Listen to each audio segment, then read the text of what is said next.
રાજકોટ જિલ્લાના ઉપલેટાથી 25 કિલોમીટર દૂર ભૂકંપના આંચકા અનુભવાયા હતા। અત્યાર સુધીમાં કુલ 9 આંચકા નોંધાયા હતા, તો રિક્ટર સ્કેલ ઉપર સૌથી મોટો આંચકો 3.8નો નોંધાયો હતો। વારંવાર આવતા ભૂકંપના આંચકાથી સ્થાનિકોમાં ભયનો માહોલ જોવા મળ્યો હતો। ત્યારે જિલ્લા શિક્ષણ અધિકારી દ્વારા ધોરાજી અને જેતપુરની મોટાભાગની સરકારી શાળાઓમાં રજા જાહેર કરવામાં આવી છે। ભૂકંપગ્રસ્ત અથવા જર્જરિત બિલ્ડિંગોમાં વિદ્યાર્થીઓને ઓરડામાં ન બેસાડવાની પણ સૂચના આપવામાં આવી છે।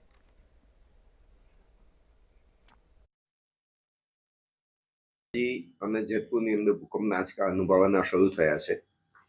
આ સંજોગોની અંદર આજે વહેલી સવારે પણ ભૂકંપના આંચકા અનુભવવામાં ગયા હતા અને મળતી માહિતી મુજબ ઉપલેટા અને ગોંડલમાં પણ ક્યાંક એવી અસરો થઈ હોય, પણ એને વ્યાપક પ્રમાણમાં ઉપલેટા અને ગોંડલ તાલુકામાં એ અસર નથી। આ સંજોગોમાં ધોરાજીની અંદર અમારી 48 જેટલી સરકારી પ્રાથમિક શાળાઓ છે, આની અંદર તો રજા આપી દેવામાં આવી છે, પરંતુ જે સૂચનાઓ આપવામાં આવી છે તે ખાનગી શાળાઓને પણ લાગુ પડે છે અને ખાનગી શાળાઓ પણ મોટાભાગની અત્યારે રજા જાહેર કરી દીધી છે।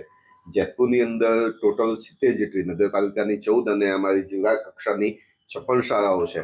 આ 70 શાળાઓમાં રજાઓ જાહેર કરવામાં આવી છે અને જેતપુરની અંદર સ્થાનિક જે શાળાઓ છે, ખાનગી શાળાઓ, એમાં પણ ઘણી મોટાભાગની શાળાઓએ રજા જાહેર કરી।